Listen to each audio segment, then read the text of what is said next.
ये सीरीज बहुत ही अच्छी है, लेकिन कुछ रीजंस के चलते हम इसे अपलोड नहीं कर पा रहे थे। इसके पुराने पार्ट्स आप एक बार फिर देख लेना। वैसे इसके जितने भी न्यू एपिसोड्स आए हैं वो सारे हमने इसी पार्ट के अंदर कवर कर दिए हैं, जिससे आगे के पार्ट्स हम सही टाइम पर ला सके। तो लास्ट पार्ट में हमने देखा था कि जियाओ के स्कूल के अंदर बहुत सारे स्नेक डेमन्स घुस गए थे, जिसके बारे में जियाओ का दोस्त उसे और नाइट वॉचर के ग्रुप को बताता है। बाद में नाइट वॉचर का ग्रुप एक पूरी टीम और साथ ही कुछ स्पेशल वेपन्स लेकर स्कूल में पहुंच जाते हैं। यहाँ उन्होंने सारे स्नेक डेमन्स का सफाया कर दिया था, लेकिन आखिर में पता चलता है कि जियाओ का वो दोस्त जो उसे यहाँ लाया है वो खुद असल में एक स्नेक डेमन थी, जो कि जियाओ के दोस्त मतलब ली की बॉडी में छुपी हुई थी। ये यहाँ बाहर निकलकर इनके ऊपर हमला करती है और ये लोगों से खत्म कर देते हैं। वैसे अब इस पार्ट की शुरुआत में हम देखते हैं कि जियाओ अभी अपने दोस्त ली के सामने था। वैसे तो ली मारा जा चुका है, लेकिन उसके मरने की वजह से वो जियाओ के गॉड असाइलम में पहुंच गया था, जहां जियाओ उससे मिल सकता है। यहाँ पर जियाओ अभी उस स्नेक डेमन लेडी से बात कर रहा था। वो उससे पूछता है कि तुमने ऐसा क्यों किया, तुम इंसानों पर हमला क्यों करना चाहती थी। जिस पर वो डेमन लेडी बताती है कि स्नेक डेमन्स बहुत टाइम से इंसानों के बीच रह रहे थे, उन्होंने कभी इंसानों को चोट नहीं पहुंचाई। लेकिन एक दिन एंशिएंट गॉड चर्च के एक आदमी ने उससे कहा कि उसे नाइट वॉचर ग्रुप को खत्म करने में उनकी मदद करनी होगी, जिसके बाद डेमन लेडी ने ये सारी प्लानिंग की थी। वैसे वो जियाओ को बताती है कि वो जियाओ को बहुत पहले खत्म कर सकती थी, क्योंकि वो बहुत टाइम से ली की बॉडी में थी, लेकिन ली की सोल उसे ऐसा करने नहीं दे रही थी। वो यहाँ जियाओ को असलियत बताती है। वो कहती है कि जब तुम्हारी मुलाकात पहली बार उन डेमन से हुई थी, तब ली वहाँ से भाग गया था, जिस बात का दुख उसे हमेशा रहा। इसलिए जब मैंने निकलकर तुम पर हमला करने की कोशिश की तो उसने अपना हाथ आगे कर दिया, जिससे उसने अपना हाथ खो दिया, लेकिन तुम्हें बचा लिया। वैसे जियाओ किसी को भी ऐसे ही अपने असाइलम में नहीं रख सकता, उसे पहले सामने वाले पर भरोसा होना चाहिए। लेकिन ली पर उसे भरोसा था। वो जैसे ही आगे आता है तभी सिस्टम उसे बताता है कि ली के ऊपर 85% ट्रस्ट किया जा सकता है। ये चीज देखकर जियाओ एक कॉन्ट्रैक्ट साइन करता है, जिससे अब ली यहाँ उसकी मदद के लिए रहेगा। वैसे अब बाद में जियाओ ली को ले जाकर गॉडेस से मिलता है। जब गॉडेस उसे देखती है तो उसे लगता है कि जैसे ली उसका ग्रैंड चाइल्ड हो। वैसे जियाओ ली को पहले ही सब कुछ समझा चुका था, इसलिए ली भी ऐसा दिखाता है जैसे वो सच में गॉडेस का ग्रैंड चाइल्ड है और अब वो यहीं रहकर उनकी मदद करेगा। वैसे गॉडेस की मेंटल हेल्थ अब 23% ठीक हो चुकी है। हालांकि अब इसके बाद अब जियाओ वापस बाहर आकर नाइट वॉचर के एक सीनियर को बताता है कि ये अटैक जरूर एंशिएंट गॉड चर्च ने करवाया था, क्योंकि स्नेक डेमन्स बहुत टाइम से किसी के सामने नहीं आए थे। जियाओ की ये बात उन्हें भी सही लगती है। वैसे दूसरी तरफ वहाँ ली के फैमिली वालों को कुछ पैसे भेज दिए थे। असल में ली अपनी दादी के साथ रहता था, इसलिए उनसे कहा जाता है कि ली अब दूसरी सिटी में शिफ्ट हो चुका है, क्योंकि वहाँ उसकी एक जॉब लग गई है। अब इस तरफ अगले दिन हम देखते हैं कि जब जियाओ अपने सीनियर के साथ ट्रेनिंग कर रहा था तो सीनियर बताते हैं कि उसे जल्दी नाइट वॉचर ट्रेनिंग कैंप में भेजा जाएगा, जहां वो नए दोस्त बना सकता है। अब जियाओ पूछता है कि क्या ऐसा उसकी सेफ्टी के लिए किया जा रहा है, जिस पर वो सीनियर कहता है कि नहीं, ट्रेनिंग कैंप में हर नाइट वॉचर को जाना ही पड़ता है। अब इसके बाद यहाँ से सीन चेंज होकर उसी लड़के के पास आता है जिसने स्कूल में जियाओ और बाकी सभी की मदद की थी। वो एक स्नेक डेमन के हेड को अपने साथ लेकर आया था, जिसके ऊपर अभी वो रिसर्च कर रहा है और उसके डीएनए को कुछ चूहों के डीएनए से मिलाकर किसी चीज का पता लगा रहा है। हालांकि अब यहाँ से फिर सीन चेंज होता है और हमें बताया जाता है कि नाइट वॉचर ग्रुप का जो ट्रेनिंग कैंप है उसकी जगह चेंज कर दी गई है, क्योंकि उन्हें सेफ्टी का ध्यान रखना है। असल में इस बार नाइट वॉचर की ट्रेनिंग कैंप में बहुत पावरफुल रिक्रूट्स मतलब लायक लोग आने वाले हैं। अब अगला सीन चेंज होकर उन सभी रिक्रूटर्स के पास आता है। सबसे पहले हम बाइली नाम के एक लड़के को देखते हैं, जो कि बहुत अमीर फैमिली से बिलोंग करता है। वो अमीर तो है, लेकिन वो दिल काफी अच्छा है। यहाँ भी वो गैम्बलिंग कर रहा था, जिसमें वो सभी को हरा देता है, लेकिन उनसे पैसा नहीं लेता, बल्कि उन्हें ही गिफ्ट्स देकर वहाँ से चला जाता है। इसके बाद सीन चेंज होकर एक दूसरी सिटी में आता है, जहाँ पर कुछ लोग एक बच्ची को परेशान कर रहे थे। लेकिन तभी वहाँ क्विंगसू नाम का एक लड़का अपने कुछ दोस्तों के साथ आता है और उस लड़की को बचाकर उसके घर सेफली पहुँचा देता है। अब एक बार फिर सीन चेंज होता है और अब हम युआन नाम के एक तीसरे लड़के से मिलते हैं। ये भी नाइट वॉचर ग्रुप को ज्वाइन करने वाला है, लेकिन इसे अभी ये चीज नहीं पता थी। ये असल में एक टेम्पल में रहता है, क्योंकि उसने अपनी लाइफ में बहुत सारे पाप किए हैं, क्योंकि उसके पास कुछ खास मिस्टीरियस पावर्स हैं जिन्हें ये कंट्रोल नहीं कर पाता। ये अभी एक मॉन्क मास्टर के साथ रहता है। यहाँ आज वो मॉन्क उससे कहता है कि तुम्हें नाइट वॉचर ग्रुप को ज्वाइन करना चाहिए और ट्रेनिंग कैंप पर जाना चाहिए। शायद लोगों की रक्षा कर तुम अपने उन पुराने पापा को भुला सकते हो, इसलिए ये भी तैयार था। इसके बाद सीन चेंज होकर यहाँ वापस नाइट वॉचर्स के पास आता है, जहाँ हम होंगी को देखते हैं, ये वही जियाओ की सीनियर लड़की है जिसे हम पिछले कुछ पार्ट्स में भी देख चुके हैं। यहाँ अभी ये अपने ऑफिस की तरफ जा रही थी, लेकिन जैसे ही ये वहाँ पहुँचती है तो एक बॉम्ब ब्लास्ट होता है। हालांकि ये वहाँ सर्वाइव कर जाती है, पर तभी उसे उस बिल्डिंग के नीचे एंशिएंट गॉड चर्च का एक आदमी दिखता है। इसने ही वो बॉम्ब प्लांट किया था। अब सीन चेंज होकर एंशिएंट गॉड चर्च के पास आता है, जहाँ हम एक आदमी को देखते हैं। ये आदमी अभी उन सभी से मिलने आया था और वो बॉम्ब वाला पुराना प्लान भी उसी ने बनाया था जियाओ को पकड़ने के लिए। वैसे एंशिएंट गॉड जज इस तरह से डायरेक्टली नाइट वॉचर पर हमला नहीं कर सकते, लेकिन उन्हें ऐसा करने के लिए इसे आदमी ने मनाया है, क्योंकि इसे लगता है कि जियाओ के पास बहुत ज्यादा मिस्टीरियस पावर है और जियाओ को जल्द से जल्द पकड़ना या खत्म करना जरूरी है। वैसे अब सीन चेंज होकर 2 दिन बाद आता है। यहाँ हम देखते हैं कि जियाओ नाइट वॉचर्स के उस ट्रेनिंग कैंप पर पहुँच चुका था। यहाँ जब एक आदमी उसे उसके कमरे तक ले जा रहा था, तब हमें पता चलता है कि यहाँ टोटल 230 से ज्यादा रिक्रूट्स आए हैं ट्रेनिंग के लिए, लेकिन उनमें से बहुत कम पास हो पाएंगे। अब जियाओ अपने कमरे में पहुँचता है, जहाँ उसकी मुलाकात बाइली से होती है। बाइली अमीर है, लेकिन वो दिल का अच्छा है, इसलिए वो यहाँ अपने साथ बहुत सारे गिफ्ट्स लेकर आया था, जिससे वो जियाओ से दोस्ती कर सके। लेकिन जियाओ को ये चीज थोड़ी अजीब लगती है और वो कहता है कि तुम्हारी फैमिली शायद बहुत ज्यादा अमीर है, जिस पर बाइली हाँ करता है, लेकिन वो कहता है कि मैं ये गिफ्ट्स सिर्फ तुमसे दोस्ती करने के लिए लाया हूँ। अब बाद में उन दोनों को वहाँ बाहर बुलाया जाता है। यहाँ पर सभी रिक्रूट्स थे जो कि ट्रेनिंग के लिए आए हैं। वैसे अभी यहाँ सामने खड़े ऑफिसर कह रहे थे कि यहाँ हमेशा बहुत सारे लोग आते हैं ट्रेनिंग के लिए, लेकिन उनमें से बहुत कम पास हो पाते हैं, क्योंकि यहाँ की ट्रेनिंग बहुत खतरनाक होती है। इसलिए अगर कोई चाहे तो अभी यहाँ से जा सकता है। लेकिन इतना सुनकर किंगसू का ईगो हर्ट हो जाता है और वो कह पड़ता है कि मैं यहाँ से नहीं जाने वाला, ये ट्रेनिंग मेरे लिए कुछ भी नहीं है। और साथ ही यहाँ क्विंगसू के साथ जो लोग आए थे वो और बाकी कुछ और लोग भी कहने लगते हैं कि वो इस ट्रेनिंग को आराम से पार कर लेंगे। अब ये सुनने के बाद उस ऑफिसर ने तुरंत मास्क किंग नाम की एक टीम को बुला लिया था। ये बहुत पावरफुल टीम है, क्योंकि इनके पास बहुत अलग अलग अननेचुरल पावर्स हैं। इन्हें ये नए लोग कभी नहीं हरा सकते, इसलिए टास्क सिर्फ इतना था कि इन्हें किसी एक मास्क किंग के चेहरे पर से मास्क हटाना है और इन्हें इस टास्क में पास कर दिया जाएगा। अब उनका इतना कहते ही ये टास्क यहाँ शुरू होता है और वो मास्क किंग की टीम हमला करना शुरू कर देती है। यहाँ पर सभी लड़के अलग अलग डायरेक्शन में भाग रहे थे, क्योंकि वो डायरेक्टली पांचों से एक साथ नहीं लड़ सकते।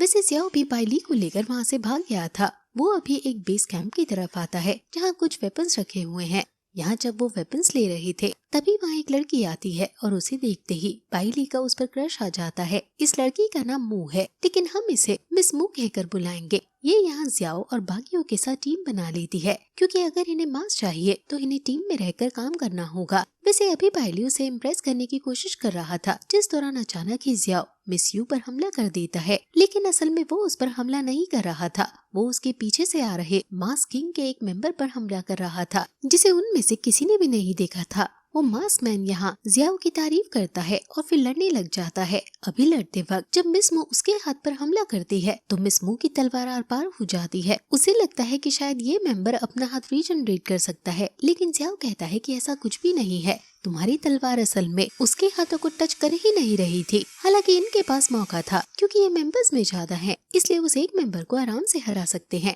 इसलिए अब ये लोग उसे घेर लेते हैं। यहाँ बाइली के पास वेपन नहीं था, लेकिन उसने बाकी ट्रेनिंग के लिए आए सभी लड़कों को कुछ वॉचेस दे दी थी, इसलिए वो उसके लिए काम कर रहे हैं। वो पहले मिलकर हमला करते हैं, लेकिन तभी वहाँ पर मास्क किंग के बाकी मेंबर्स आ जाते हैं और अपने साथी को बचा लेते हैं। इसके बाद वो बाकियों पर हमला करने वाले थे, लेकिन जियाओ तभी कुछ एक्सप्लोसिव्स का यूज करता है, जिससे उन्हें मौका मिल जाता है यहाँ से भागने का। वो इस टास्क से एलिमिनेट नहीं होना चाहते थे, वरना वो ट्रेनिंग कैंप से निकाल दिए जाएंगे।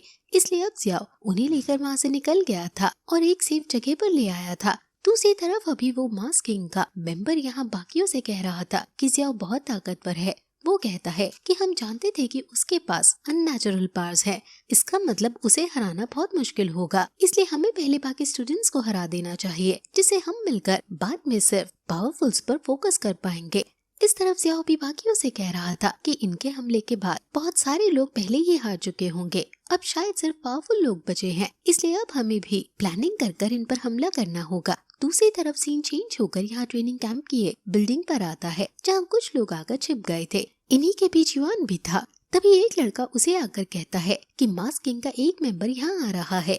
तुम्हें बाहर चलकर उससे लड़ना चाहिए, हम मिलकर उसे हरा देंगे। लेकिन युआन जानता है कि अगर उसने अपनी पास का इस्तेमाल किया और कंट्रोल खो दिया तो वो और कहीं जाने ले लेगा, इसलिए वो कहता है कि वो कहीं नहीं जाने वाला, उसे वैसे भी इस ट्रेनिंग कैंप में नहीं आना था। अब सीन चेंज होकर यहाँ क्विंगजू पर आता है। वो अभी कुछ दोस्तों के साथ मिलकर एक दूसरे मास्क किंग से फाइट कर रहा था, जिस दौरान वो मास्क किंग से इनविजिबल हो जाता है। लेकिन तभी क्विंगजू एक बबल क्रिएट करता है जिसके अंदर ऑक्सीजन नहीं थे, इसलिए वहाँ जितने भी बाकी लोग थे उनका दम घुटने लगा था और वो मरने वाले थे। क्विंगजू कहता है कि मैं इन्हें मार दूंगा अगर तुम मेरे सामने नहीं आए तो। अब ये सुनकर वो मास्क किंग सामने आ जाता है। वो कहता है कि तुम ऐसा कैसे कर सकते हो, लेकिन क्विंगजू को इस सब से कोई फर्क नहीं पड़ रहा था। वो कहता है कि तुम्हें अपना मास्क उठाना होगा, तभी ये जिंदा बच पाएंगे। अब ये सुनकर वो मास्क किंग मान जाता है, लेकिन जब वो अपना मास्क उतार रहा था तभी वहाँ उसकी एक साथी लड़की आकर यहाँ क्विंगजू पर हमला कर देती है, जिसकी वजह से उसका बबल हट जाता है।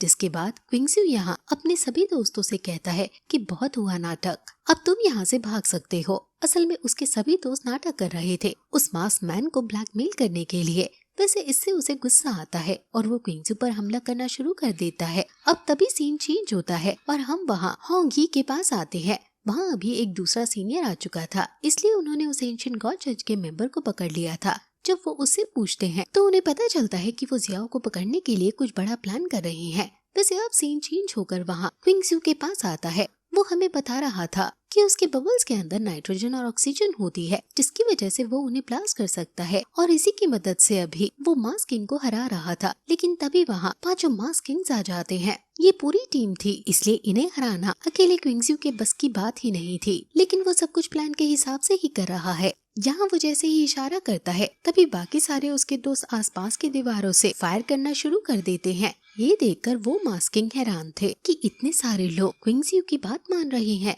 वैसे यहाँ पर वो लोग एक बैरियर क्रिएट कर लेते हैं खुद को बचाने के लिए, लेकिन गोलियां बहुत सारी थी। हालांकि अभी मास्क किंग का लीडर क्विंगजू की तारीफ कर रहा था, क्योंकि क्विंगजू के अंदर लीडर बनने की एक अच्छी क्वालिटी है। उसने इतने सारे लोगों को अपने साथ कर लिया है, लेकिन उन्हें हराने के लिए ये काफी नहीं था। वो लीडर यहाँ अपनी तलवार को एक सेकंड के लिए निकालते हुए टाइम को स्लो कर सारी बुलेट्स काट देता है। साथ ही वो कुछ कट्स यहाँ उन बिल्डिंगों पर भी लगाता है, जिसकी वजह से बहुत सारे न्यू रिक्रूट्स ट्रेनिंग टास्क से बाहर कर दिए जाते हैं। इसके बाद अब हमें जियाओ को दिखाया जाता है। वो सभी से कह रहा था कि अब समय आ चुका है कि हम एंट्री ले, और इसके बाद एक बार फिर सीन चेंज होता है और अब हम युआन के पास आ जाते हैं। वो अभी बैठा हुआ था और उसके सामने मास्क किंग का एक मेंबर था। वो मेंबर युआन से कहता है कि क्या तुम नहीं लड़ोगे, जिस पर युआन कहता है कि मैं नहीं लड़ सकता। अगर मैंने फाइट शुरू किया तो यहाँ कोई जिंदा नहीं बचेगा। हालांकि अब वो मेंबर उसे एलिमिनेट करने वाला था, लेकिन इतने में ही वहाँ मिस यू आ जाती है और उस पर हमला कर देती है।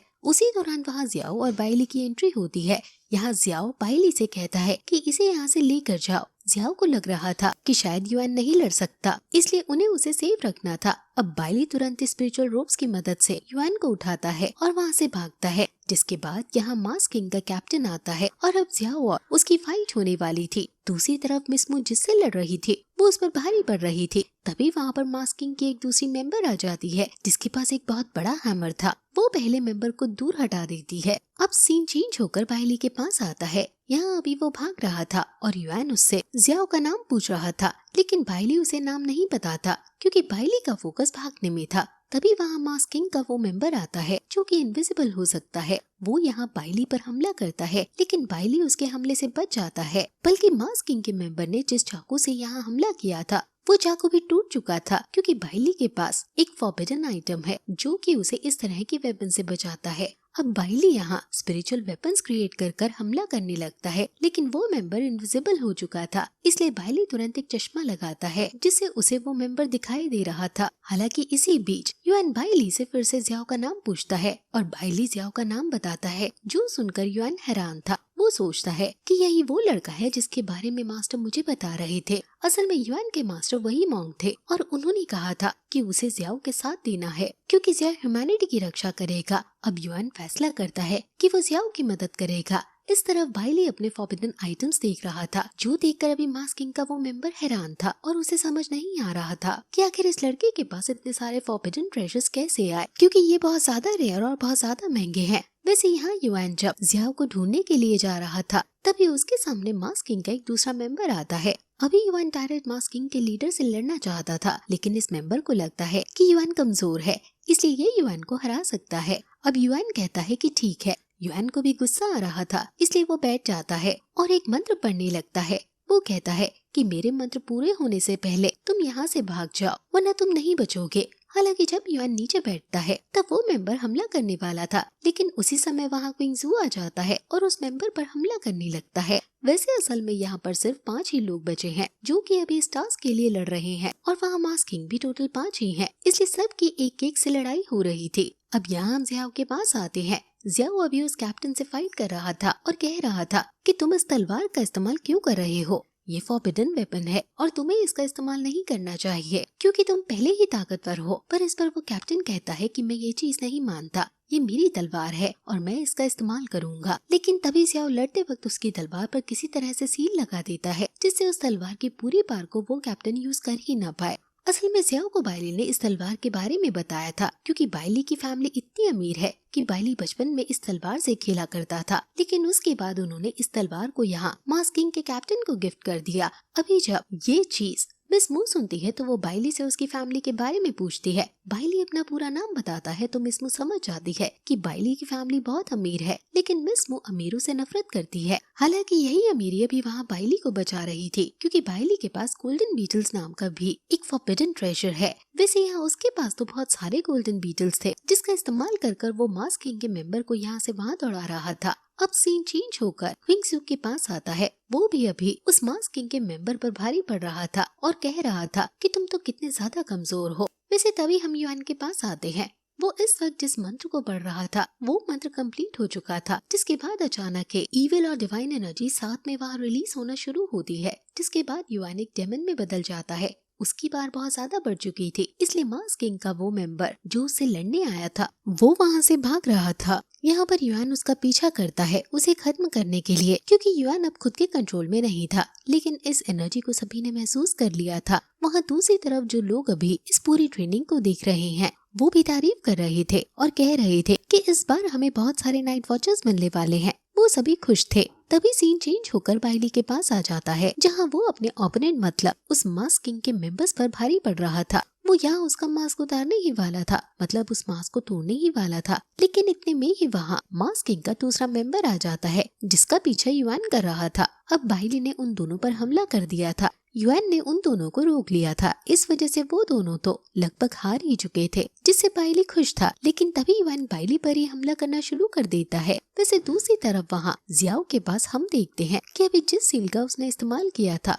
उसकी पार खत्म हो चुकी थी। इसका मतलब अब वो कैप्टन अपनी तलवार का इस्तेमाल कर सकता है, लेकिन जियाओ के पास भी एक्टिवेट है क्योंकि अब रात हो चुकी है। इसलिए जियाओ अपनी तलवार को निकालता है और उसमें अपनी माइकल एनर्जी की पार का इस्तेमाल करते हुए हमला करता है। इस हमले से उस कैप्टन को तो ज्यादा कुछ नहीं हुआ था, पर उसके चेहरे का मांस बीच से कट चुका था और नीचे गिर चुका था। इसका मतलब ये पूरा टास्क यहीं खत्म होता है। हालांकि उसी दौरान हम वहाँ युआन के पास आते हैं। वो अभी बाइली का पीछा कर रहा था, लेकिन अचानक वो बाइली का पीछा छोड़कर मास्क किंग के उस मेंबर के पीछे पड़ जाता है। वो उसे खत्म करे बिना नहीं मानने वाला था, लेकिन तभी वहाँ मास्क किंग का कैप्टन और जियाओ पहुँचते हैं।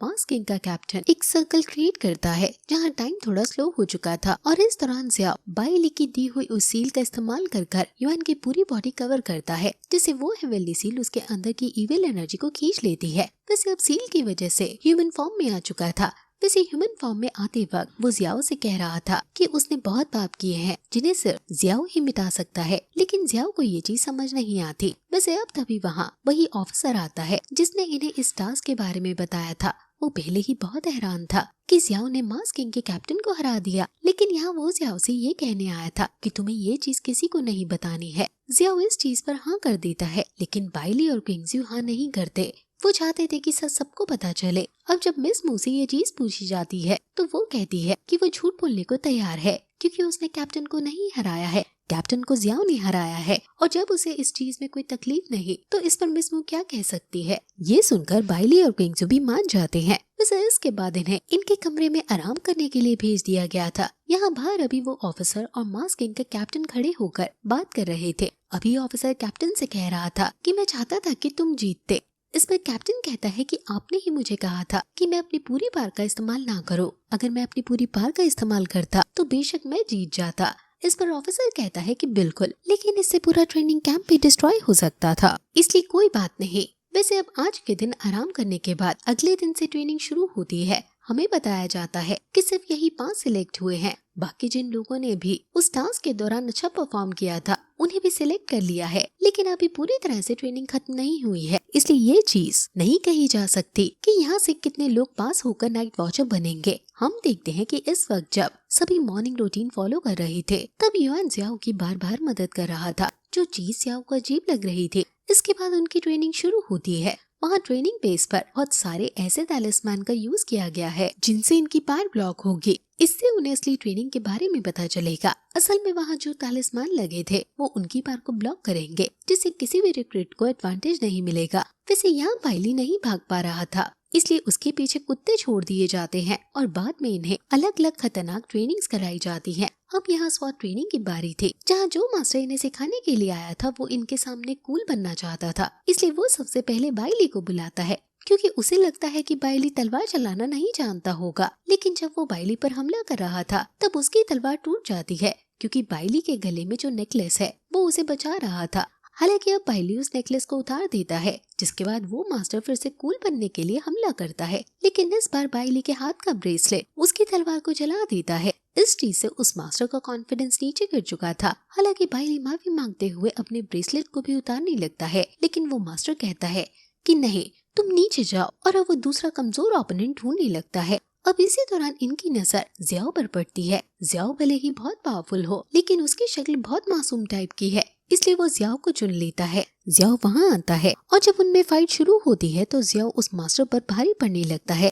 ये देखकर वो मास्टर हैरान था, लेकिन जब वो मास्टर जियाओ से उसके टीचर के बारे में पूछता है तो जियाओ बताता है कि उसे नाइट वॉचर के कैप्टन ने ट्रेनिंग दी है। जो सुनकर वो मास्टर हैरान हो जाता है। बाद में वो जियाओ को भी उसकी जगह पर बैठा देता है। इसके बाद वो फिर से एक कमजोर रिग्रेट ढूंढने लगा था कूल दिखने के लिए। तभी उसकी नजर मिस मू पर पड़ती है। वो तुरंत उसे इशारा करता है, जिसके बाद मिस मू खड़े होकर अपना नाम बताती है और कहती है कि वो एक स्वॉर्ड मास्टर्स के क्लैन से बिलोंग करती है। ये सुनते ही वो मास्टर कहने लगता है कि मैंने तो तुमसे खड़े होने को कहा ही नहीं, तुम बैठ जाओ। और वो फिर से आसपास देखने लगता है। अब इस बार उसकी नजर क्विंगजू पर पड़ती है, लेकिन क्विंगजू जिस तरह से उसे देख रहा था उस चीज को नोटिस करते हुए वो ऑफिसर उसे खड़े होने को नहीं कहता। बाद में वो युआन को देखता है। युआन बहुत शांत बैठा हुआ था, इसलिए वो युआन को बुलाता है और उससे पूछता है कि क्या उसके पास कोई फॉरबिडन ट्रेजर है, जिस पर युआन कहता है कि नहीं। अब बाद में वो उससे और भी ऐसे कई स्वॉर्ड रिलेटेड क्वेश्चंस पूछता है, लेकिन युआन का जवाब अपोजिट था, मतलब वो मास्टर युआन से लड़ सकता था।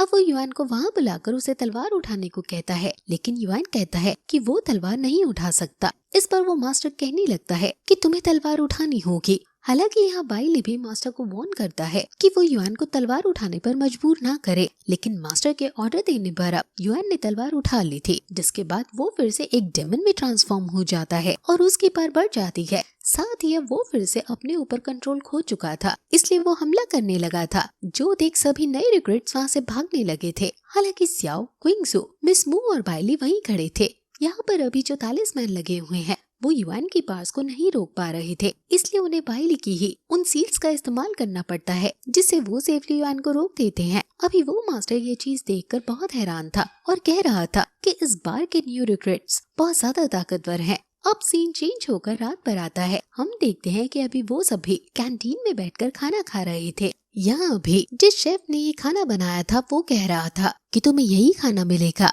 असल में वो खाना बहुत बेस्वाद था, लेकिन उसी दौरान मिस मू कहती है कि उसे ये खाना पसंद आया क्योंकि उसके क्लैन में उसे इससे भी बेकार खाना मिलता था। अब मिस मू को देखकर बाइली भी खाने को तैयार था और बाकी सभी भी खा रहे थे। तभी जियाओ कहता है कि अगर इसके साथ अचार या फिर सलाद मिल जाती तो शायद ज्यादा मजा आता। तभी युआन उसके लिए वो चीजें ले आता है। अब जियाओ उससे पूछता है कि वो उसकी सेवा क्यों कर रहा है, जिस पर युआन कहता है कि उसके मास्टर ने उसे ऐसा करने को कहा है। इससे उसके सारे पाप धुल जाएंगे। अब जियाओ जब उससे उसके पापों के बारे में पूछता है तो युआन कहता है कि वो अभी ये नहीं बता सकता, वो जियाओ को ये चीज अकेले में बताएगा। उसी दौरान वहाँ पर मास किंग के सभी मेंबर्स की एंट्री होती है। उनके लिए एक अलग टेबल थी और वहाँ खाना भी अच्छा रखा हुआ था। वो सभी अपने मास्क को उतारते हैं और यहाँ वो जियाओ को भी बुला लेते हैं। साथ ही वो जियाओ को खाने को भी कह रहे थे, लेकिन जियाओ मना कर देता है क्योंकि उसके दोस्त वो कैंटीन का खाना खा रहे हैं। वैसे यहाँ पर जियाओ मास किंग के कैप्टन से पूछता है कि उसे उसकी गॉड वाली बार कैसे मिली थी, जिस पर वो कैप्टन बताता है कि जब वो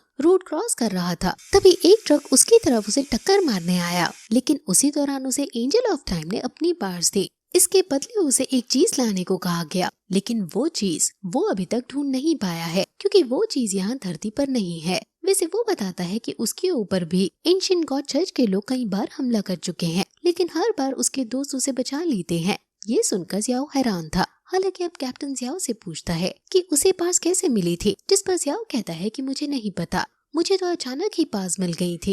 वैसे उसी दौरान जियाओ नोटिस करता है कि उसके सभी दोस्त बेहोश हो रहे हैं और जियाओ भी बेहोश होने लगा था। तभी कैप्टन कहता है कि तुम्हें ऑल द बेस्ट। असल में ये सब एक टेस्ट का हिस्सा है और इन्होंने जो खाना खाया उसके अंदर नींद की दवाई मिली हुई थी। अब जब इन्हें अगले सीन में होश आता है तो ये एक जंगल में थे। वहाँ पर बहुत सारे ड्रोन्स थे और ऑफिसर बता रहे थे कि उन्हें एक फ्लैग तक पहुँचना है जो कि माउंटेन की चोटी के ऊपर है। उस फ्लैग तक का रास्ता बहुत लंबा है, जिस दौरान ये ड्रोन्स उसके ऊपर कुछ बॉल से हमला करेंगे जिनके अंदर कलर भरा हुआ है। अगर इन्हें 5 बॉल्स लग जाती हैं तो उन्हें शॉक दिया जाएगा और साथ ही इन्हें पकड़ लिया जाएगा, इसलिए इन्हें उन सभी बॉल से बचना है। और इस टेस्ट की शुरुआत 3 घंटे तक ये उन ड्रोन्स पर भी हमला नहीं कर सकते। इसका मतलब भागने के अलावा इनके पास और कोई रास्ता नहीं है। अब यहाँ भागते हुए अचानक ही बाइली नीचे गिर पड़ता है, लेकिन उसे वो बॉल्स लग पाते इसके पहले ही मिस मू उसे बचा लेती है और एक गाड़ी ढूंढ लेती है। अभी बाइली इस चीज से बहुत खुश था। वैसे जो स्टूडेंट्स पकड़े जा रहे थे उन्हें टॉर्चर किया जा रहा था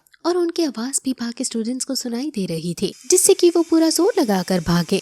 इस टेस्ट की एक और खास बात ये है कि इन सभी की बॉडी पर 30 किलो की जैकेट पहनाई गई है, जिससे कि इनकी स्पीड नॉर्मली बहुत कम हो चुकी है, लेकिन उतने वजन के साथ भी वो लोग भाग रहे थे। वैसे ये जंगल है, इस वजह से वहाँ अलग अलग रास्ते हैं, इसलिए सभी की डायरेक्शन बदल गई थी। यहाँ युआन जब भाग रहा था तो कुछ ड्रोन्स उसका पीछा कर रहे थे, लेकिन सही समय पर जियाओ उसे साइड में खींचते हुए बचा लेता है। दूसरी तरफ अभी बाइली और मिस मू दोनों ही कार में बैठकर आगे बढ़ रहे थे। वैसे अब हम क्विंगजू को देखते हैं। वो अभी अपने 3 दोस्तों के साथ भाग रहा है, लेकिन रास्ते में उसके एक दोस्त को एक मैप दिखता है। ये मैप ट्रैप के तौर पर वहाँ रखा गया था, लेकिन वो उस ट्रैप में फंस जाता है और उस मैप के अकॉर्डिंग जाने लगता है। वैसे यहाँ दूसरी तरफ जहाँ मिस मू और बाइली कार से जा रहे थे तो उनकी कार एक झरने से नीचे गिरने वाली थी और अभी ड्रोन्स उन पर हमला कर रहे थे, लेकिन सही समय पर जियाओ आकर उन्हें बचा लेता है, लेकिन मिस मू का हाथ फिसल जाता है और वो झरने से नीचे गिर जाती है। अभी बाइली को उसकी चिंता हो रही थी, लेकिन जियाओ उसे समझाता है कि उसे चिंता नहीं करनी चाहिए और बाद में वो बाइली को लेकर वहाँ से चला जाता है।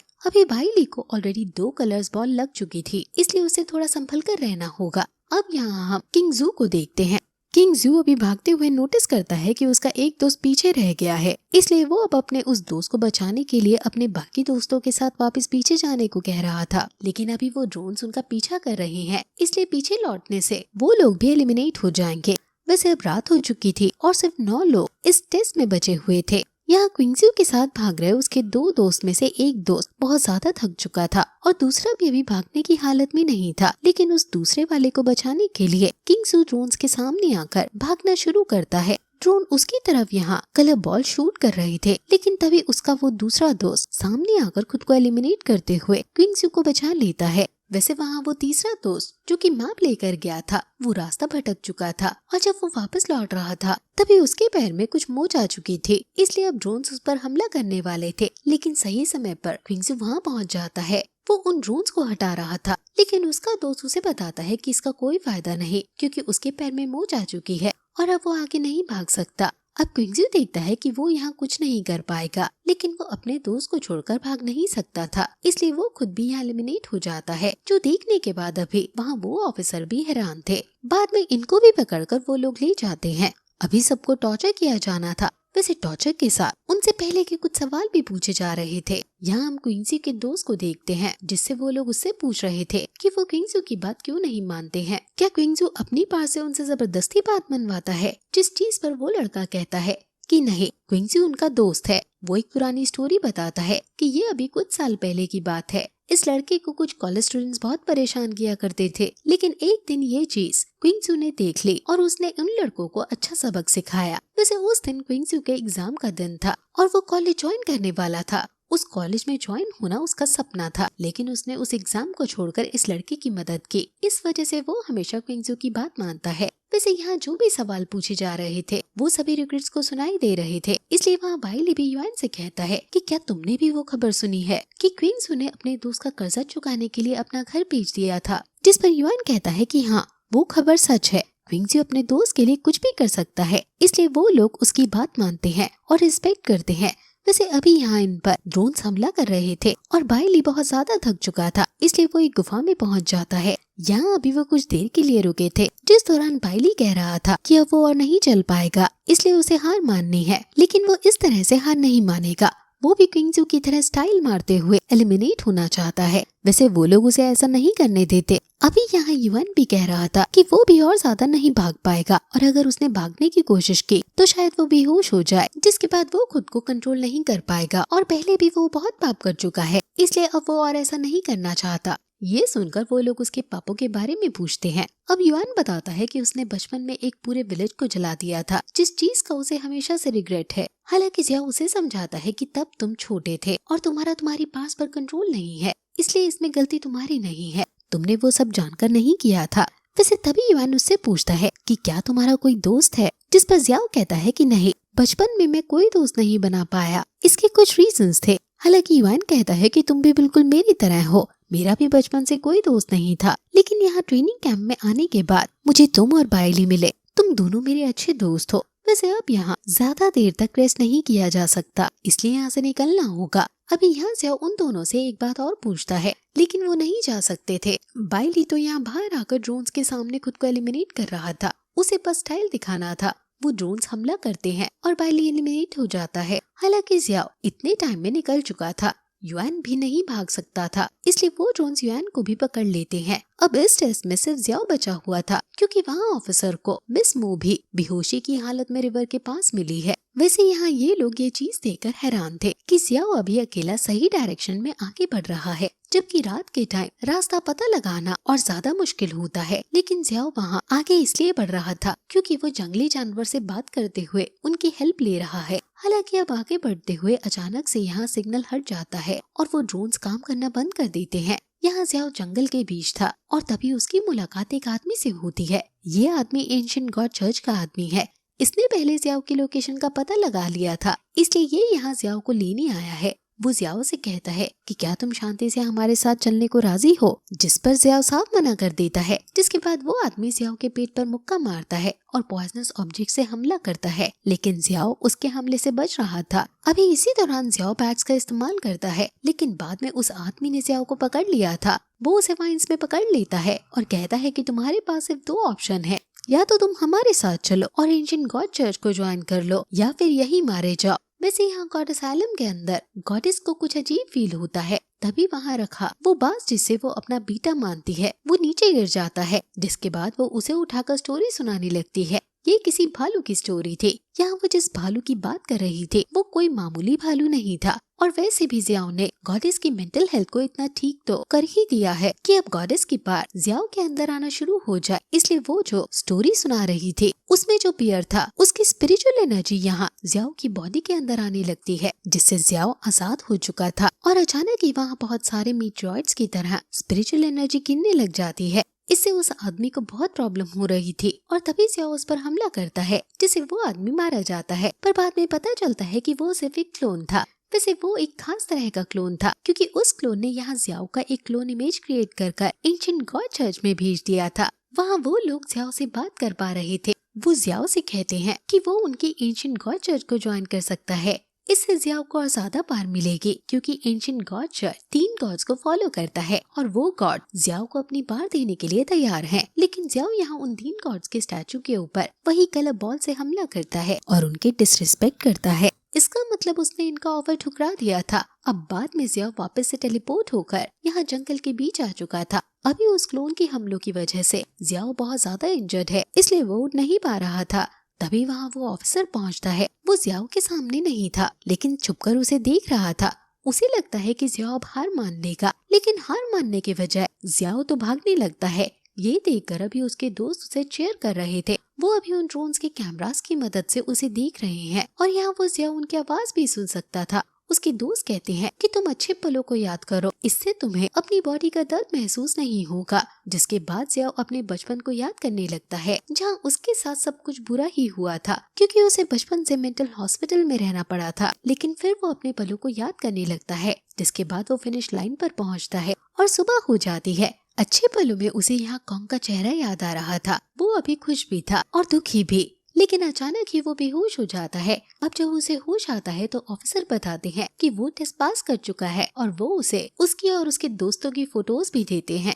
वैसे बाद में जियाओ ये स्टोरी गॉड असाइलम में जाकर गॉडेस और ली दोनों को सुनाता है और साथ ही वो कॉन्ग के बारे में भी बताता है। उसके बारे में सुनकर अभी ली तो बहुत ज्यादा दुखी हो गया था। तभी गॉडेस कहती है कि मैं तुम्हारी सिटी को देखना चाहती हूँ। अभी जियाओ नोटिस करता है कि उनकी मेंटल हेल्थ 51% ठीक हो चुकी है और अब जियाओ को और ज्यादा पार मिलने का टाइम आ चुका है। पर ये पार्ट इसी के साथ यहीं पर खत्म हो जाता है। इसके आगे के पार्ट्स हम टाइम पर अपलोड करेंगे, इसलिए बेल आइकन को ऑन कर दीजिएगा।